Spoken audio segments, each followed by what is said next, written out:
Assalamualaikum warahmatullahi wabarakatuh. Selamat sore pemirsa dimanapun Anda berada. Apa kabar? Semoga kami jumpai dalam keadaan sehat walafiat bersama keluarga dan orang-orang terkasih di sekitar Anda. Kita berjumpa kembali pemirsa dalam dialog Riau Cemerlang bersama saya Muhammad Rizal. Kali ini adalah topik mengenai seputar dunia olahraga dengan tema perbincangan kita pada sore hari ini adalah Riau siap dulang emas pada PON ke-21 Aceh Sumatera Utara tahun 2024 yang nanti akan diselenggarakan pada tanggal 9 September 2024. Kalau kita ukur pada hari pelaksanaan dengan hari ini masih berjarak sekitar lebih kurang 5 bulan ke depan. Namun persiapan sudah dilakukan, apalagi targetnya tidak main-main, tetap mendulang emas dan mempertahankan prestasi yang sudah ditorehkan oleh Riau pada PON sebelumnya. Untuk memperbincangkan seperti apa persiapan dan juga target dan apa-apa saja yang dilakukan oleh kontingen Riau menuju PON ke-21 Aceh Sumatera Utara 2024 ini, kami sudah bersama dengan dua narasumber. Saya akan sapa satu persatu. Yang pertama ada Bapak Dr. Khairul Fahmi MT. Beliau merupakan Wakil Ketua 1 KONI Riau. Assalamualaikum Pak Fahmi. Waalaikumsalam warahmatullahi wabarakatuh. Kabar baik hari ini? Alhamdulillah. Alhamdulillah. Kemudian narasumber kita berikutnya ada Bapak Dr. Nuzeli Husnedi MARS. Beliau merupakan Ketua Tim Satlak atau Satuan Pelaksana Persiapan Kontingen Riau menuju PON ke-21. Assalamualaikum Pak Nuzeli. Waalaikumsalam warahmatullahi wabarakatuh. Sehat juga kabarnya hari ini. Baik pemirsa, saya akan langsung kepada Pak Fahmi terlebih dahulu sebelum kita membahas bagaimana target yang akan ingin dicapai oleh kontingen Riau pada PON tahun 2024 ini. Sedikit mungkin bisa dijelaskan kepada pemirsa kita informasi terkini terkait dengan program-program yang sedang berjalan atau dilaksanakan oleh KONI Riau pada kesempatan ini. Silakan. Baik, terima kasih Pak Rizal. Pemirsa, selamat sore bagi kita semua. Ada beberapa informasi yang perlu kami sampaikan terkait dengan kegiatan-kegiatan yang ada di KONI Provinsi Riau terkini. Pertama, kami ingin sampaikan bahwa bagi insan olahraga yang ada di Provinsi Riau, sekarang KONI Provinsi Riau sudah tersedia klinik sport medicine. Ini informasi ini yang perlu kami share kepada rekan-rekan ini. Berdasarkan visi misi KONI Riau terkini, kita melihat beberapa kendala atlet kita, baik itu mengecek kondisi kesehatan, kebugaran maupun juga kondisi fisik, gizi dan lain sebagainya itu. Selama ini ada kendala kita, tidak ada fasilitas yang bisa direct mereka gunakan. Sekarang ini sudah ada di KONI Provinsi Riau dan kondisinya saat jam kantor itu buka, Pak, dan itu bisa dimanfaatkan oleh insan olahraga yang ada di Provinsi Riau. Terutama lokasinya di mana nih Pak Fahmi? Lokasinya di kantor KONI, Pak. Jadi kantor KONI itu, jadi rekan-rekan atlet yang saat latihan kah atau pasca kompetisi ada injury ataupun ada kondisi kesehatan yang perlu dicek, itu tersedia, Pak.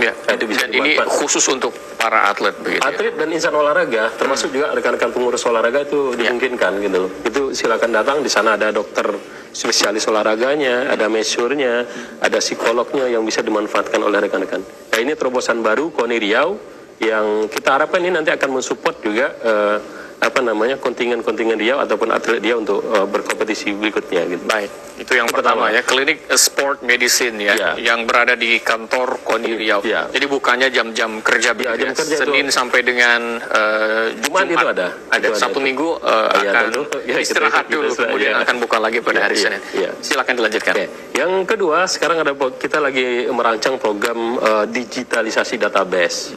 Jadi ini juga kita lihat kendala yang kita alami dalam bagaimana kita memanage para atlet, pelatih dan lain sebagainya. Data-data atlet itu nanti sudah berbasiskan web dan itu bisa diakses oleh rekan-rekan. Ini kita perlukan karena atlet-atlet ini kan mereka latihan berkompetisi, grade-nya akan naik. Tadinya mungkin dikelola oleh rekan-rekan di kabupaten, kalau mereka sudah berprestasi akan dikelola oleh provinsi.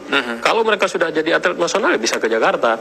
Dan kita berharap atlet-atlet tersebut yang sudah kita bina ini ya tetap menjadi milik Riau kan seperti itu. Jadi data ini yang kita siapkan berbasiskan web gitu. Jadi kemudian keuntungan dalam pengelolaan digitalisasi database bagi KONI Riau sendiri dari pengurus Pengprov olahraga sendiri, termasuk juga bagi para atlet sendiri, apa keuntungannya?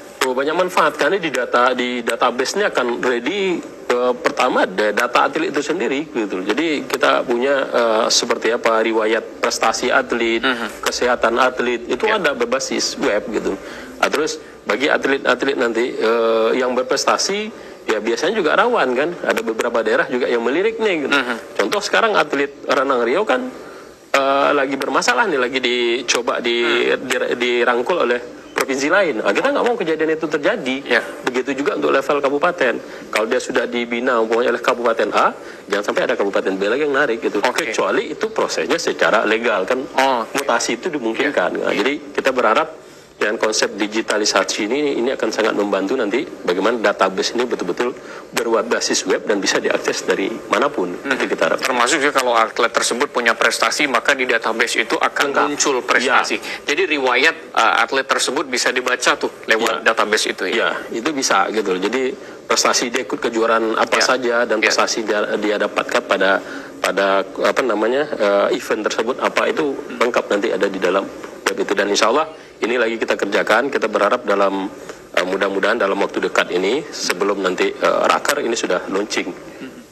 Itu baik, Pak Rizal. Baik, itu yang kedua ya. Ada lagi mungkin informasi? Ya, sekarang secara fokus kegiatan KONI Riau ya tentu persiapannya ke PON gitu. Jadi kita fokus persiapan PON sekarang dan secara all out sumber daya KONI ya kita kerahkan untuk persiapan. Ya. Meskipun masih 5 bulan, tapi persiapannya digesa terus ya. Bagi masyarakat mungkin waktu 5 bulan itu waktu yang cukup lama, tapi bagi pengurus KONI, bagi para atlet itu waktu yang sangat-sangat singkat gitu ya. Oh benar Pak Rizal. Jadi kalau kita bicara olahraga ini kan dia tidak instan gitu. Dia kan berproses, bertahap gitu. Jadi kalau bagi kami 5 bulan itu bukan waktu yang lama, bahkan mungkin napas kami sudah ngos-ngosan juga menghadapi waktu yang sangat singkat ini. Kenapa gitu ya? Kalau kita lihat beberapa provinsi yang lain, mereka sudah melaksanakan TC, persiapan mereka sudah jauh-jauh hari gitu. Kita kita melihat waktu yang ada nih akan kita manfaatkan semaksimal mungkin. Gitu. Ya di KONI Riau kita hampir setiap hari itu ada evaluasi terhadap apa yang kita lakukan untuk kemajuan atau persiapan menuju PON ini. Baik. Jadi sejumlah hal dilakukan, persiapan juga dilakukan, koordinasi terus dilakukan. Tapi kita bahas itu dulu. Sebentar kita coba akan ajak para pemirsa untuk sedikit mengetahui tentang sekilas pelaksanaan PON ini ya. Seperti apa kemudian pelaksanaan PON di tahun 2024 ini yang tuan rumahnya ada 2. Pertama itu adalah Aceh, kemudian Sumatera Utara. Pelaksananya tentu akan serentak tetapi dibagi menjadi 2 tempat gitu. Seperti apa kemudian ini disampaikan kepada masyarakat, Pak? Jadi pelaksanaan PON 21 Aceh Sumut ini ya diselenggarakan di 2 provinsi yang secara secara kolaborasi rekan-rekannya akan menyiapkan pelaksanaan event tersebut gitu. Jadi berdasarkan penetapan KONI pusat itu bahwa PON sekali ini PON 21 ini dilaksanakan di 2 provinsi dengan jumlah 65 cabur yang akan dipertandingkan dengan 87 disiplin disiplin cabur dan 1042 nomor pertandingan. Jadi ada 1042 emas nanti yang akan diperebutkan pada event ini. Ini cukup menarik begitu bagi terutama ya kita Provinsi Riau.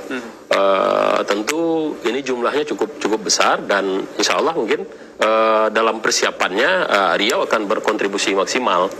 Kita nanti akan menargetkan itu 46 cabur yang akan kita ikuti nih Pak Rizal. 46 cabur ya berdasarkan babak kualifikasi kemarin, baik itu melalui Kejurnas maupun Porwil. Porwil kemarin kebetulan kita tuan rumah nih Pak Rizal tahun lalu. Nah itu kita ada 46 cabur yang nanti lolos gitu loh ke Aceh dan Sumatera Utara ini. Baik. Saya pindah ke Pak Nuseli, mungkin bisa mengelaborasi atau melengkapi begitu ya. Kalau tadi disampaikan bahwasanya ada 1042 ya, 1042 nomor pertandingan yang akan diperebutkan begitu. Artinya ada 1042 emas juga yang akan diperebutkan dan lain sebagainya. Ada 65 cabang olahraga yang nanti akan dipertandingkan pada PON ke-21 Aceh Sumatera Utara. Kalau untuk Riau sendiri, berapa kontingen yang akan kita kirim nanti untuk PON ini dan seperti apa penjelasan selengkapnya? Silakan Pak Nuzeli. Ya, baik, terima kasih Mas Zal, para pemirsa yang kami hormati. Salam olahraga kita sudah ya. Jaya. Jadi tadi Pak Waketum 1 KONI sudah menyampaikan apa yang dilakukan oleh KONI pada tahun ini. Itu dan kemudian sekarang memang beberapa inovasi baru dilakukan. Persiapan pun mengikut dengan inovasi yang ada itu. Maka kita mencoba menggunakan pendekatan sport medisi dan sport science untuk menunjang prestasi dari atlet. Itu tadi disampaikan ada 46 cabur yang akan kita ikuti. Itu di 336 atlet, jumlah kontingen nanti akan ada 554 orang, kita perkirakan demikian. Nanti itu ada pelatih, ada teknisinya, ada manajer, ada ofisial dan sebagainya, juga melengkapi itu semua. Itu sudah satu kontingen lah nanti ke depan. Nah, apa yang kita lakukan, karena sebetulnya meraih prestasi itu tidak mudah. Pak Fahmi sudah sampaikan tadi, prestasi ini berjenjang, mulai dari kabupaten kota, kemudian ke provinsi, nasional, internasional gitu kan. Itu dilingkan tadi ya, digitalisasi yang Pak Fahmi sampaikan tadi itu. Kita berharap demikian, jangan atlet Rio udah kelas dunia tapi nggak tahu orang gitu loh. Harusnya kan KONI Rio ini loh atlet kami loh ini gitu kan. Jadi kita, itu salah satu manfaat bisa kita dapatkan ke depan. Nanti itu atlet-atlet kita sudah kita coba, namanya sekarang latih TC Mandiri. TC Mandiri itu caburnya masing-masing yang persiapkan. Karena tidak ada hari-hari tanpa latihan bagi seorang atlet yang ingin berprestasi, itu yang jelas. Maka untuk persiapan PON ini ada kebijakan dari pengurus pusat PON bahwa dari pengurus pusat KONI maksud saya, nanti ada kuota. Kita ada 86 dan 386 atlet. Apa yang kita lakukan? Ketum KONI Riau dengan unsur pimpinan semua memutuskan membuat tim satlak. Tim satlak itu karena kita terstruktur juga, maka dia borderless dengan semua tempat. Bisa masuk ke semua tempat, berkolaborasi, bersinergi. Jadi tidak ada lagi kamar di situ.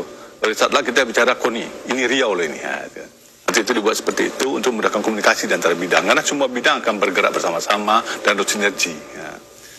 Pertama yang kita lakukan adalah mereview dari jumlah atlet ini. Kira-kira kita evaluasi berapa nih kita memungkinkan untuk dapat medali ke depan. Maka kita akan analisa. Dengan siapa analisa? Satlak ini memanggil semua cabur yang terlibat demikian. Dari track record yang ada, dari prestasi atlet yang ada, maka kita analisis. Sehingga dapat di kesimpulan kita bahwa ada 18 cabur itu berpotensi untuk emas. Maka kita namanya ada cabur unggulan. Arti cabur 18 cabur unggulan begitu ya. Itu kita buat di situ, kita tempelkan berapa emas untuk mereka. Lalu kita tanyakan orangnya siapa dan kita minta analisis siapa lawannya di Indonesia ini. Karena kita bicara PON ini. Untuk itu baru kita percaya. Oh, kalau ini mana riwayat orang lain sebelumnya. Kalau berimbang dia wajar nih, kita harusnya menang ke depan. Gimana caranya itu yang kita lakukan? Jadi analisanya terukur begitu. Terukur. Jadi kenapa kita memahami bahwa kalau kita hanya memikirkan permintaan dari cabur saja, dari coach saja, itu kan subjektifnya mereka. Pasti mereka ingin membuat sesuatu yang besar gitu. Maka KONI harus lebih waras memikirnya. Ini benar nggak ini? Kita analisis. Mana riwayat prestasi selama ini? Siapa kompetitor mereka? Di mana prestasinya? Benar nih kita tempelkan. Berarti si A kita targetkan dapat emas. Grup ini akan dapat emas kalau dia grup. Maka kita petakanlah dapat itu 18 cabur. Yang potensial sekali mereka emas, maka dilabelkan nama unggulan. Maka mereka jadi prioritas. 18 cabur unggulan begitu ya. Ini kalau boleh tahu 18 cabur ini cabur mana saja nih Pak? Jadi kita lihat di sini setelah buat 18 cabur itu kita ukur pula jumlahnya. Kira-kira siapa aja nih yang mendapatkan emas, berapa di masing-masing cabur mereka. Itu juga kita tentukan. Nah, ada 18 itu ada 3 cabur yang berpotensi dapat 3 emas setiap cabur mereka. Itu di sana ada senam ya. Jadi ini ada ada 18 cabur ini nanti mereka senam, anggar dan angkat berat. Itu sudah kita coba diskusikan dengan pengurusnya, itu memungkinkan untuk kita raih 3-3. Kemudian ada lagi yang memungkinkan 2. Ada atlet menembak kita cukup berprestasi, dari juga demikian berpotensi bisa mendapatkan 2. Kemudian selebihnya itu ada satu. Ada selam, ada kempo, ada muay thai, petang, para motor, tinju, dayung, angkat besi, renang, taekwondo, sepak takraw, barongsai, atletik itu. Itu kita hitung semua. Apakah itu saja? Tidak. Sebetulnya banyak lagi yang diajukan oleh cabur. Tapi kita sampaikan, kita jadikan mereka potensial. Potensial itu apa? Potensial itu adalah yang akan menyalip nanti menjadi emas atau akan menggantikan emas yang tadi meleset. Baik, Nah, baik. kita lakukan demikian. Dengan pola itu kita jadikan mereka namanya cabur potensial. Ada cabur unggulan, ada cabur potensial. Ada 18 cabur unggulan dan 28 potensial. Berarti dia 46. Berarti ada 86 cabur. Iya. Nah, jadi 18 dan 20 dan 28 ini itu yang kita diskusikan intens. Karena kita sudah bicara orang nih. Siapa akan dapatkan emas itu kita minta coachnya berkolaborasi dengan kita. Karena semua nanti kan di tangan coach. Maka dibuatlah bagaimana caranya sehingga peaknya ada pada pertandingan. Maka coach berkompeten untuk membuat track gimana caranya dapat prestasi maksimal itu. Apa support kita? Kita support. Maka tadi Pak Pun sampaikan. Ketum sekarang salah satu bidang yang dibuat terstruktur itu hanya seperti yang sekarang terstruktur, ada bidang kesehatan dan gizi. Apa yang dilakukan? Membuat klinik sport medicine. Iya, yang tadi sudah disampaikan, klinik sport medicine. Itu yang pertama. Jadi kapan mereka butuh kita siap. Baik. Itu. Ini menarik, artinya tadi dari yang disampaikan ada 18 cabur unggulan, kemudian ada 26 cabur potensial. Ini akan semuanya memberikan penampilan maksimal ya untuk mendulang emas bagi Provinsi Riau. Saya kembali ke Pak Fahmi. Dari analisa yang dilakukan, kemudian dari track record yang dibaca dan juga dikoordinasikan antara pengurus KONI dan para coach dan lain sebagainya begitu. Jadi untuk PON ke-21 ini berapa target emas yang ingin diraih oleh Provinsi Riau? Ya, jadi target emasnya tentu kita flashback juga PON 20 kemarin Papua ya seperti itu. Jadi kita juga melihat track record yang sudah ada, terus juga kita melihat hasil babak kualifikasi kemarin, karena itu acuan babak kualifikasi, dan juga kita komunikasikan dengan Pengprov Cabur. Rekan-rekan Pengprov Cabur, terutama coach, head coach, itu mereka punya data dan punya analisa. Itu yang kita kolaborasikan kemarin dengan KONI. Nah, kita bersepakat di angka berapa nih, kan begitu. Ya, kalau keinginan, ya tentu kita ingin maksimum nih, emasnya kan begitu. Kemarin Papua kita 21 emas. Nah, ini contoh kan. Jadi sekarang kita buat target itu yang minimal. Ya, kita targetkan 25 emas. Itu target minimal. PON Aceh Sumatera Utara ini. Target maksimalnya? Tentu maksimal kita berdasarkan komunikasi dengan cabur ya kita mungkin sekitar 30-an itu kita targetkan. 30 ya. Karena ada beberapa cabur yang punya potensi. Jadi BK itu kan babak kualifikasi kemarin tuh melihat dinamika yang ada seperti yang sampaikan Pak Dr. Nuzeli tadi. Ya kita melihat nih lawan tandingnya mana kemarin gitu. Terus apa kendalanya selama babak kualifikasi? Ada beberapa cabur yang selisih itu nggak terlalu jauh dengan kompetitor. Nah, itu yang kita coba analisa.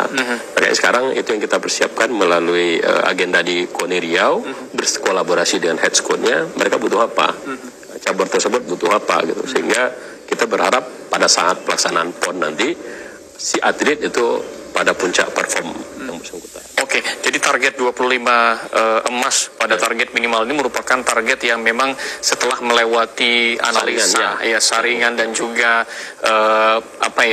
analisa tadi yang terukur ya. Jadi sehingga target itu bukan target yang target bayangan, tetapi memang target yang memang real yang bisa diraih oleh Riau begitu. Kita untuk 25 ini sudah by address gitu. Namanya sudah ada, atletnya siapa, kelas berapa itu sudah ada. Kita punya datanya gitu, dan itu sudah kita komunikasikan dengan cabornya, sehingga apa yang kita harapkan ini ya sudah bersama-sama. Cabur ya tentu yang menangani atlet dia sudah punya program apa untuk mencapai peak perform tadi. Kita akan mensupport dari KONI Riau. Itu untuk jumlah emas yang ingin diraih. Kalau untuk peringkatnya bagaimana? Kalau peringkat kan itu bisa fluktuatif, karena gini, untuk PON sekarang tentu berbeda dengan PON Papua. Ya. Di PON Papua kemarin di Sumatera, Ya. Riau itu peringkat pertama. Oke. Ya.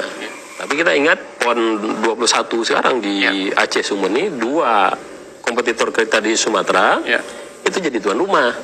Aceh itu kemarin peringkat 12.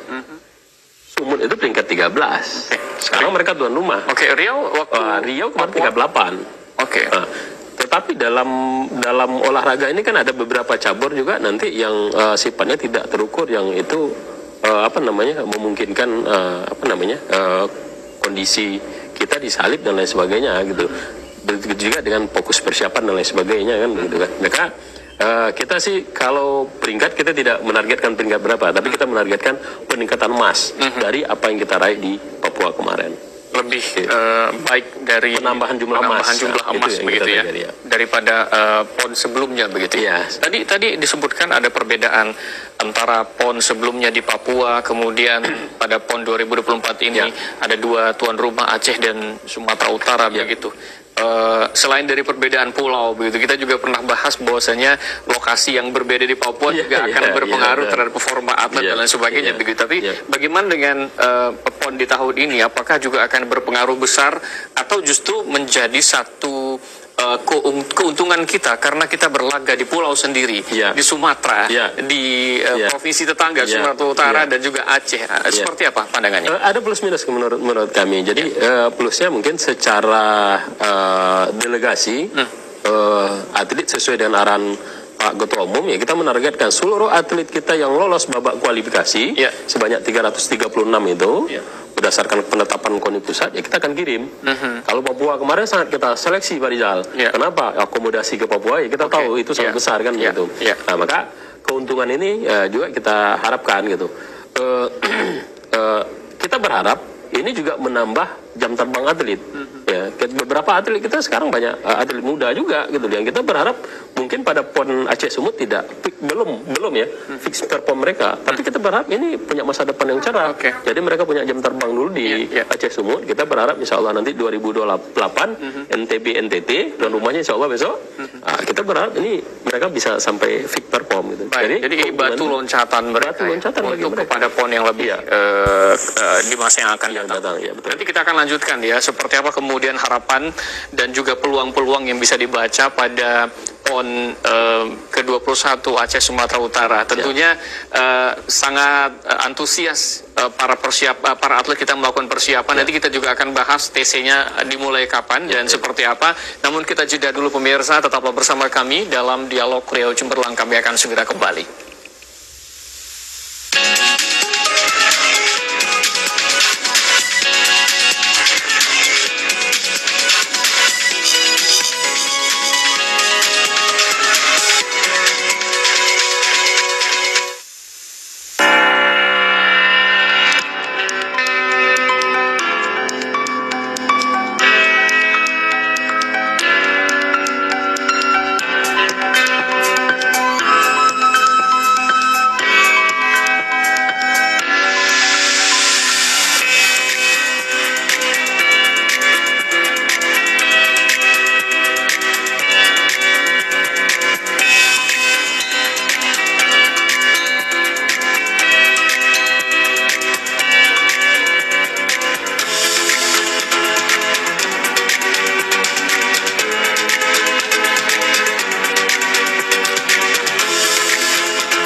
kasih pemirsa, dan masih bersama kami di Dialog Riau Cemerlang. Kita masih membahas tentang Riau siap mendulang emas pada PON ke-21 Aceh Sumatera Utara tahun 2024. Tadi di segmen pertama kita sudah mendapatkan informasi-informasi bahwa target emas yang ingin diraih oleh kontingen Riau adalah 25 emas, begitu, 25 emas untuk target minimal dan 30 emas untuk target maksimal.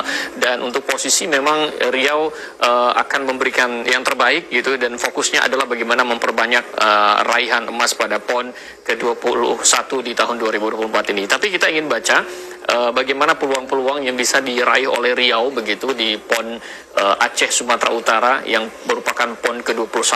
Tadi sudah disampaikan bahwasanya memang ada sejumlah keuntungan ya Pak Fahmi ya, dengan berdekatannya kemudian secara akomodasi ini lebih menguntungkan bagi Riau. Apakah ada lagi nggak yang ingin kita cari peluang-peluang di PON yang akan kita laksanakan ini? Iya. Jadi dengan pelaksanaan dekat dengan kita ini secara keuntungan mobilitas ya, transportasi dan sebagainya itu menguntungkan kita tuan rumah. Terus juga kita jangan lupa di dalam event ini juga ada supporter dan sebagainya. Itu memungkinkan. Jadi rekan-rekan nanti atau warga kita yang di Riau yang ingin menyaksikan atlet Riau nanti di pada helat PON tersebut, ya kan sangat dekat nih dari Pekanbaru ke Medan ataupun ke Aceh, ke Banda Aceh kan, kan dekat. Jadi itu sangat dimungkinkan. Itu kita harapkan akan dapat memberikan spirit bagi atlet-atlet Riau nanti berkompetisi di PON tersebut. Itu juga merupakan satu keuntungan ya, bagi Riau sendiri begitu ya. Kalau Pak Nuzali melihatnya seperti apa keuntungan-keuntungan yang bisa kita raih dengan PON Aceh Sumatera Utara ini? Ya. Jadi Pak Fahmi sudah sampaikan tadi, hal lain yang perlu kita pertimbangkan adalah bahwa kita ngasih jam terbang kepada atlet kita. Karena perkembangan olahraga itu never ending kan. Hanya sekarang ini enggak, prestasi kan ada terus menerus. Pak Fahmi sudah sampaikan tadi, atlet potensial kita sekarang tidak emas, nanti akan emas. Tapi dia butuh jam terbang. Maka kebijakan Ketua Koning Riau adalah karena memungkinkan untuk semua atlet berangkat, maka semua kita berangkatkan. Dulu ke Papua nggak bisa, jam terbangnya jadi berkurang. Sekarang teman-teman yang lagi potensi-potensi ini, dia bertarung, dia mencoba kelas nasional seperti apa. Untung-untung dapat medali dia. Itu yang kita lakukan. Jadi itu salah satu keuntungan dekatnya tempat ini. Jadi atlet punya jam terbang yang lebih. Dia punya skala nasional yang jadi seperti apa berarti. Kalau dulu kan disaring, sekarang tidak. Asal ada juga kebijakan KONI pusat bahwa jumlah atlet kita sekian, berangkatkan. Itu kebijakan Ketua KONI. Kenapa? Inilah waktunya kita berikan jam terbang kepada atlet-atlet kita. Dan itulah skala nasional yang kita lakukan. Itu keuntungannya bagi kita. Nah, mudah-mudahan tiba-tiba yang masih model baru naik ini tiba-tiba spiritnya luar biasa kan? Nah, gimana cara memanagenya? Ada pengurus cabur, ada coach, ada KONI di sana, ada pemerintah di sana. Kolaborasi dalam empat ini, bagaimana menarik spirit mereka, sehingga mereka bertarung untuk Riau.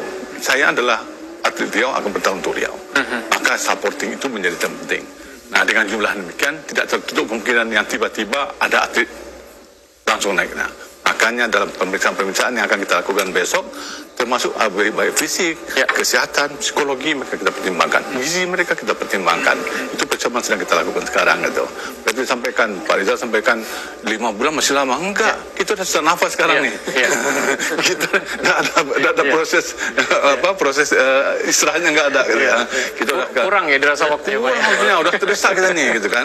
Jadi dengan komunikasi yang baik dengan kawan-kawan, saling memberikan pengertian. Setelah ini kita membuat komunikasi bagaimana kita satu gerbong yang akan mencapai prestasi goal kita sama.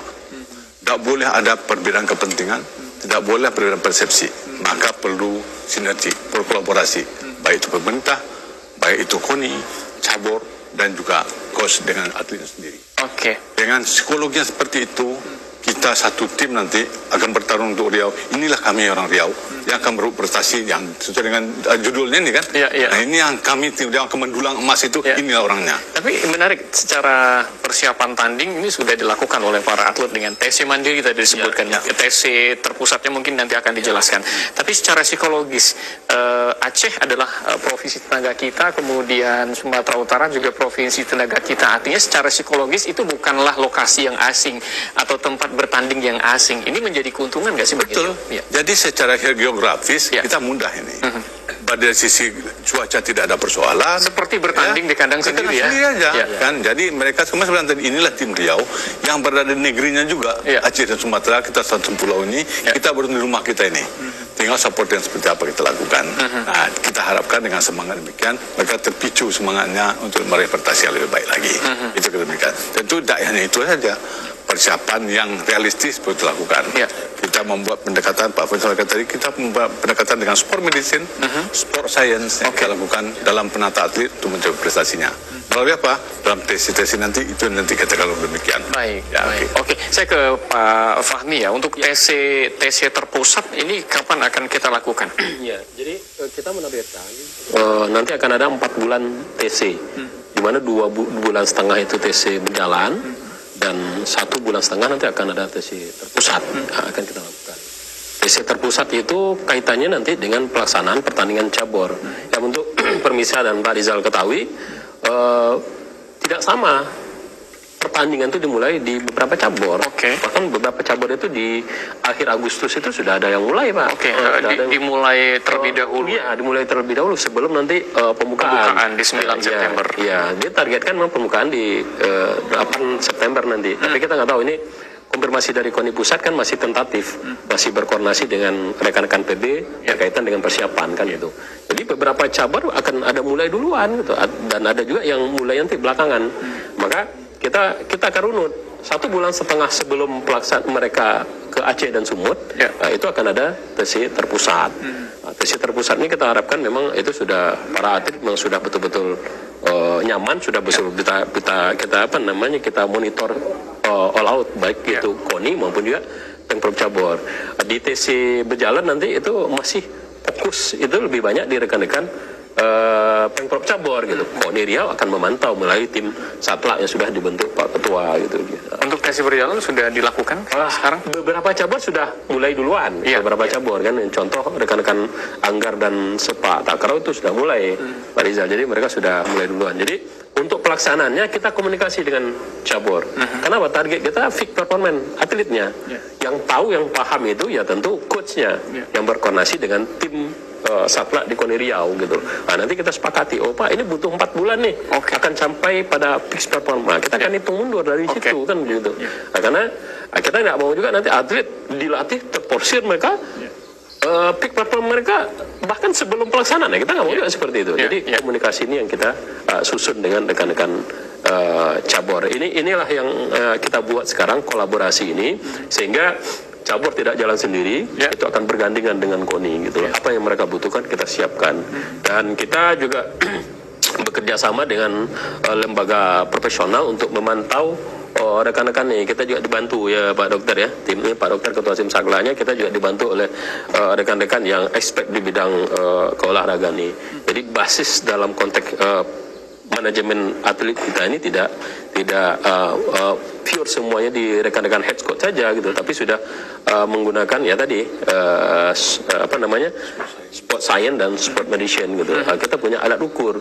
Jadi kalau atlet ini dalam pemeriksaannya butuh apa gitu loh. Kan beda Pak Riza. Kalau atlet umpamanya Sepak Takraw dengan angkat berat itu kan beda kebutuhannya gitu. Nah, itu kita support dengan dengan sport science-nya gitu. Termasuk juga gizi. Ini kebetulan Pak Dokter nih Kabid Kesehatan Gizi di KONI Riau gitu, posisi beliau. Itu juga kita ukur. Jadi kadar makannya kan berbeda Pak.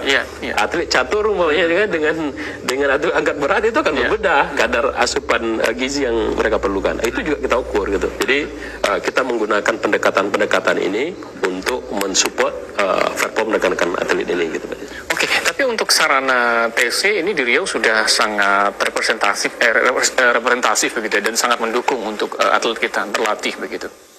Secara overall, insya Allah itu sudah mendukung. Nah, cuma ada beberapa permintaan rekan-rekan cabur berkaitan dengan keinginan mereka. Contoh nih kayak panjat tebing, itu kita punya 3 atlet nih.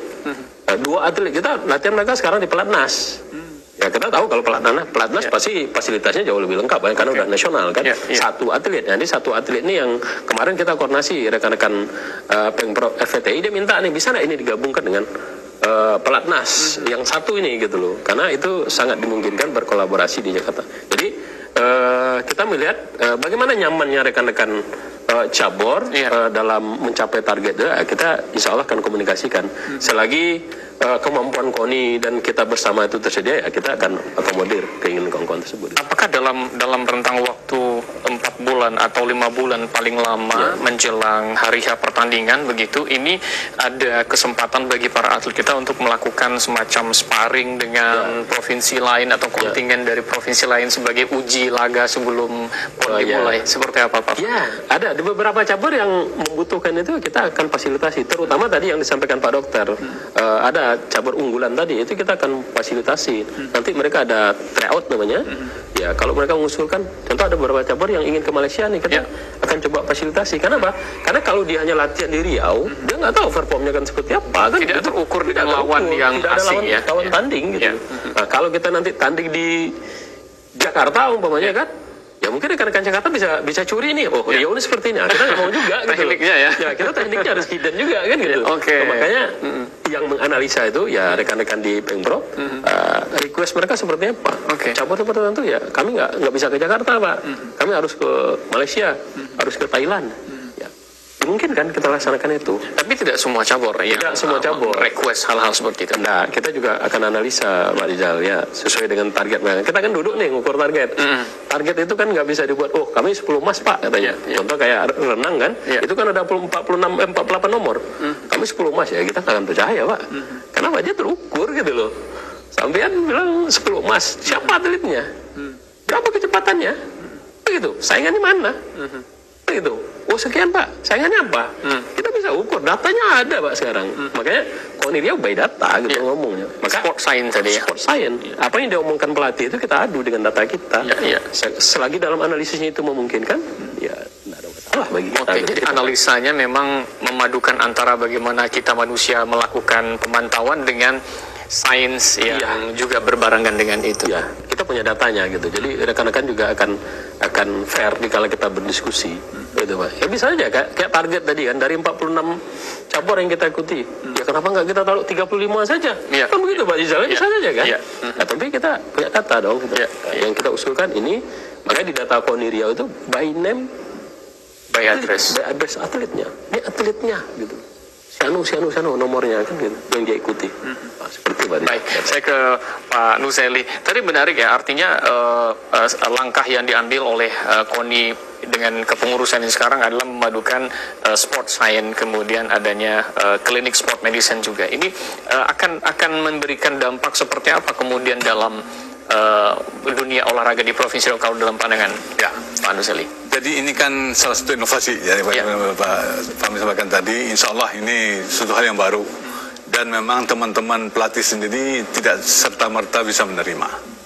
Pendekatan ini pendekatan yang secara awal harus kita dekati. Maka tanggal 7 dan 8 Maret kemarin kita adakan pelatihan terhadap pelatih-pelatih itu semua. Bagaimana menerima kondisi fisik dan mental itu dilakukan dengan cara apa? Karena dengan sport science terukur. Atlet binaraga akan berbeda dengan atlet catur, akan berbeda dengan takraw dan sebagainya. Itu akan keluar per cabur nanti diagnosanya. Karena saya dokter, saya bicara teknik kedokteran. Di ilmu olahraga sekarang ada diagnosis, menetapkan evaluasi ini penyakitnya adalah otot ininya yang kurang kuat. Maka keluar nanti dengan AI, ini terapinya adalah olahraga seperti ini, latihan buat. Itu sudah ada kita sudah punya. Itu yang belum Pak Fahmi sampaikan tadi, kita punya tim sekarang, kita bersyukur Riau punya sekarang, bergabung teman-teman insan olahraga yang memikirkan sport science ini, itu mereka dalam satu ikatan guru olahraga di sini ada. Mereka punya kemampuan itu yang kita saring kemarin. Mereka bisa nyatakan, kalau ini besok evaluasi kami begini, maka dilakukan ini. Jadi saat latihan lebih enak. Ada tim ahli yang mendampingi, kemudian mereka memberikan kontribusi kita untuk dikomunikasikan dengan cabur. Hasil mereka ini kita diskusikan cabur. Itu detail. Jadi permasalahan atlet, kemudian keunggulannya, apa yang harus dilakukan, terapinya seperti apa, itu secara detail keluar dengan sports science tadi ya. Jadi nanti ini insya Allah hari tanggal 22 besok dimulai pemeriksaan kesehatan, fisik dan psikologi untuk semua atlet selama 1 minggu. Jumlahnya 336. Teman-teman saya lagi mempersiapkan semua, tempatnya di Rumbai. Besok hasil itu akan keluar, mereka report ke kita Satlak.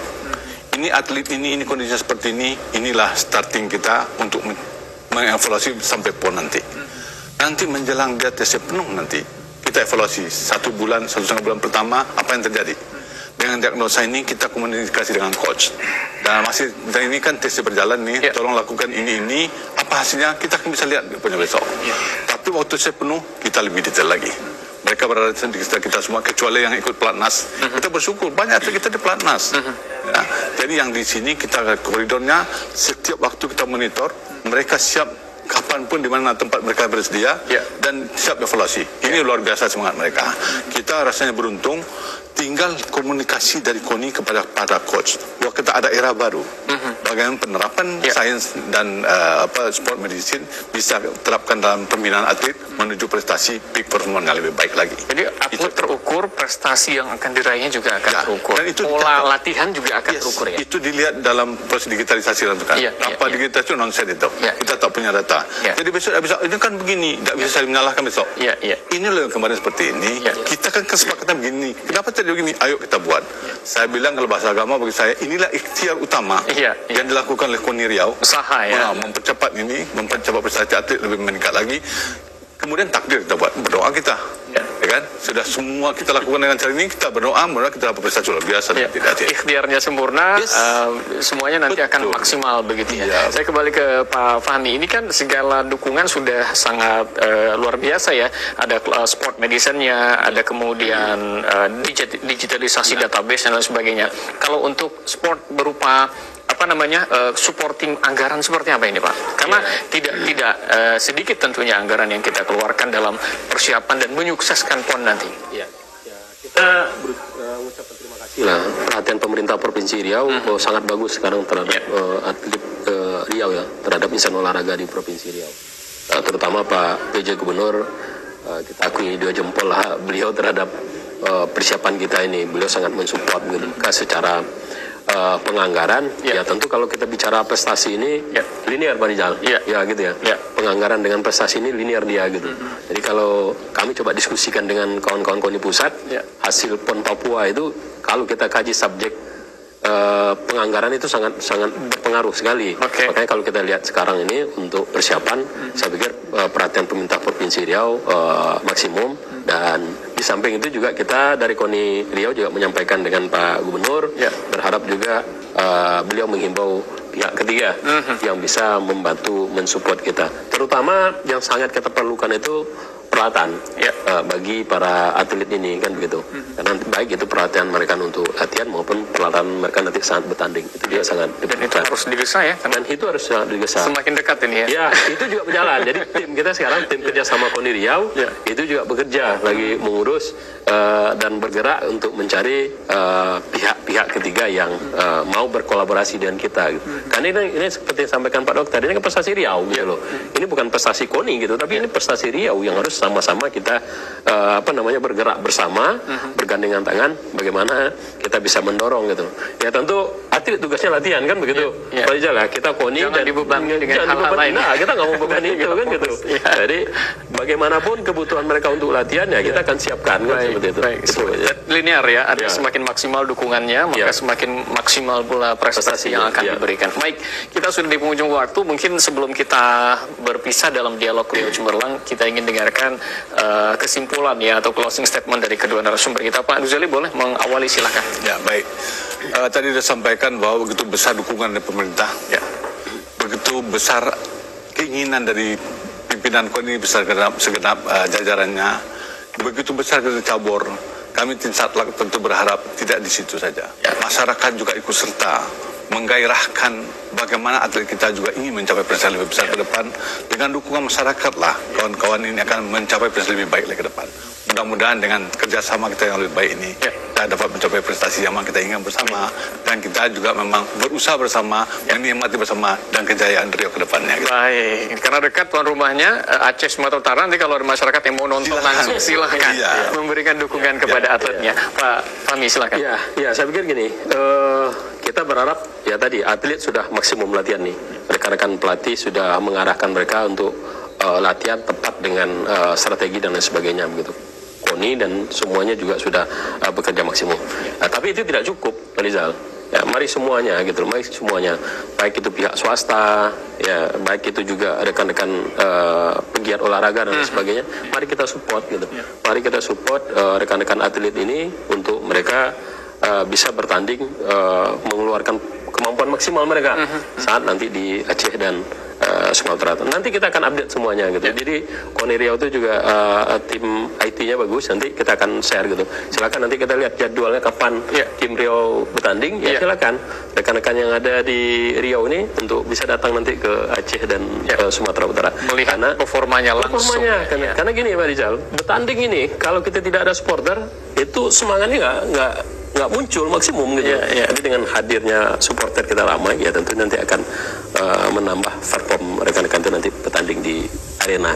Baik, terima kasih kita ucapkan kepada kedua narasumber kita, Pak Dr. Khairul Fahmi MT, Wakil Ketua 1 KONI Riau, dan juga Bapak Dr. Muzeli Husnedi, MARAS, Ketua Tim Satlak Persiapan Kontingen Riau menuju PON ke-21 Aceh Sumatera Utara. Terima kasih Pak Fahmi, Pak Dr. Terima kasih, dan pemirsa dimanapun saja Anda berada, sampai di sini kebersamaan kita dalam Dialog Riau Cemerlang hari ini. Saya Muhammad Rizal mengucapkan terima kasih, sampai jumpa. Wassalamualaikum warahmatullahi wabarakatuh.